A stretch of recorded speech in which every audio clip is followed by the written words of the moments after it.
아버지께서 들으시는 기도, 요한복음 11장 41절. 아버지여, 내 말을 들으신 것을 감사하나이다. 하나님의 아들이 기도하실 때에는 오직 한 가지만 의식하셨는데 그것은 하나님 아버지셨습니다. 하나님께서는 언제나 아들의 기도를 들으십니다. 따라서 하나님의 아들이 내 속에 계시다면 아버지는 언제나 나의 기도를 들으실 것입니다. 그러므로 나는 하나님의 아들이 나의 유한한 몸에 나타나는지를 살펴봐야 합니다. 너희 몸은 성령의 전인 줄을 알지 못하느냐? 고린도전서 6장 19절. 우리의 몸은 하나님 아들의 베들레헴입니다. 하나님의 아들이 내 안에서 자신을 드러내실 기회를 얻고 있습니까? 역사 속에서 나타나셨던 하나님의 아들의 그 분명하고 진실한 삶이 현재 나를 통해서도 나타나고 있습니까? 내게 발생하는 평범한 생활 속에서 내 안에 계신 하나님의 영원한 아들이 평범한 나를 통해 하나님 아버지께 기도를 드리도록 합니까? 그날에 너희가 내 이름으로 구할 것이요. 요한복음 16장 26절. 그날은 언제입니까? 바로 성령이 내게 오셔서 나를 실제로 주님과 하나 되도록 하는 날입니다. 주 예수 그리스도께서 당신의 삶을 통해 참으로 만족하신다고 느낍니까? 아니면 당신은 영적 침체 가운데 있습니까? 상식을 앞세워 하나님의 아들을 곁으로 밀어내서는 안 됩니다. 상식은 하나님께서 인간에게 주신 선물이지만 그분의 아들이 주신 선물은 아닙니다. 그분의 아들이 주신 선물은 초자연적인 감각입니다. 따라서 결코 상식을 왕좌에 앉혀서는 안 됩니다. 아들은 아버지를 알아보지만 상식은 아버지를 결코 알지 못하며 알 수도 없을 것입니다. 우리의 일반적인 지혜는 하나님의 아들에 의해 변화되지 않는 한 결코 하나님을 예배하지 않습니다. 우리는 이 유한한 몸이 주님께 완전히 굴복하는지, 주님께서 이 몸을 통해 매 순간마다 역사하시는지 살펴야 합니다. 주님의 생명이 매 순간마다 드러날 수 있도록 예수 그리스도께 의존하는 삶을 살고 있습니까?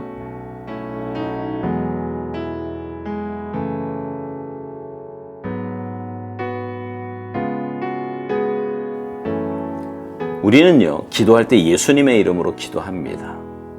근데 어떤 분들은요, 왜 꼭 예수님의 이름으로 기도해야 하냐고 질문을 합니다. 실제로 예전에 예수님의 이름이 아닌 엉뚱한 이름을 거기다 넣고 기도하는 사람을 봤어요.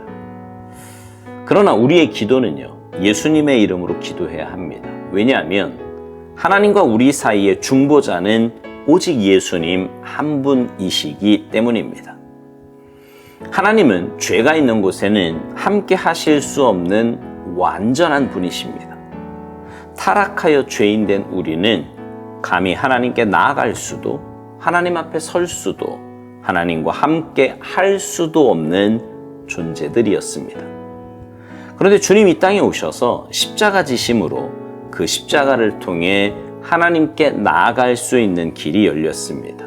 죄인된 우리이지만 주님의 보혈이 우리를 덮으실 때 하나님은 우리의 죄된 모습을 보시는 것이 아니라 우리를 덮으신 주님의 보혈을 보시고 그래서 우리를 용서하시고 용납해 주십니다.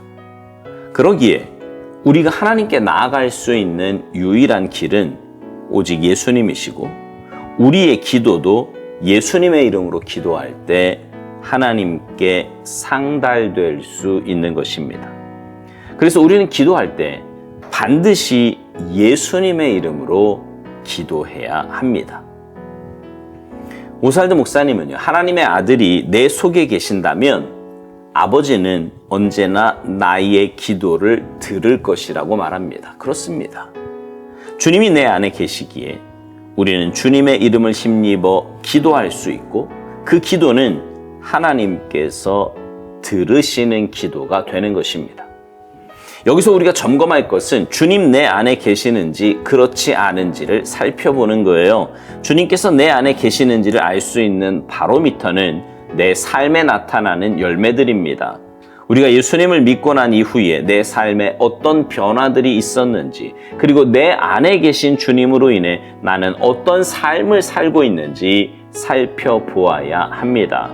만일 예수님을 내 삶의 주인으로 모시고 산다고 하면서도 삶 속에서 여전히 세상에 속한 사람들과 다름없는 가치관을 가지고 또 내 감정대로, 내 고집대로 살아간다면 정말 내가 주님을 모시고 사는 건지 심각하게 고민해보고 점검해 봐야 합니다. 오살도 목사님은 오늘 묵상에서 몇 가지 질문으로 내 안에 주님이 계시는지, 그래서 내 삶에 주님의 역사하심이 나타나고 있는지를 확인하고 있는데요. 이런 질문을 우리에게 던집니다. 하나님의 아들이 내 안에서 자신을 드러내실 기회를 얻고 있는지, 역사 속에서 나타나셨던 하나님의 아들이 그 분명하고 진실한 삶이 현재 나를 통해서도 나타나고 있는지, 내게 발생하는 평범한 생활 속에서 내 안에 계신 하나님의 영원한 아들이 평범한 나를 통해 하나님 아버지께 기도를 드리는지 말입니다. 여러분의 삶은 어떻습니까? 주님이 여러분 안에 계셔서 여러분의 삶을 통해 역사하시도록 삶의 주인 자리를 내어 드리셨습니까?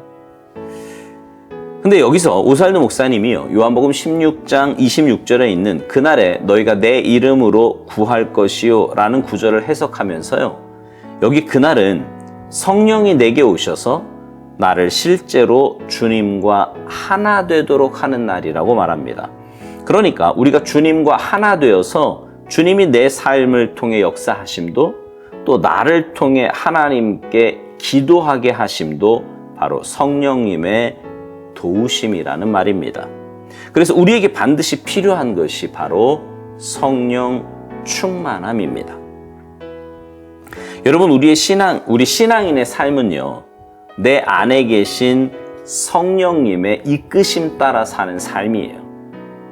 사도 바울의 고백처럼 나는 날마다 죽고 내 안에 계신 성령님께서 사셔야 잘 살 수 있습니다.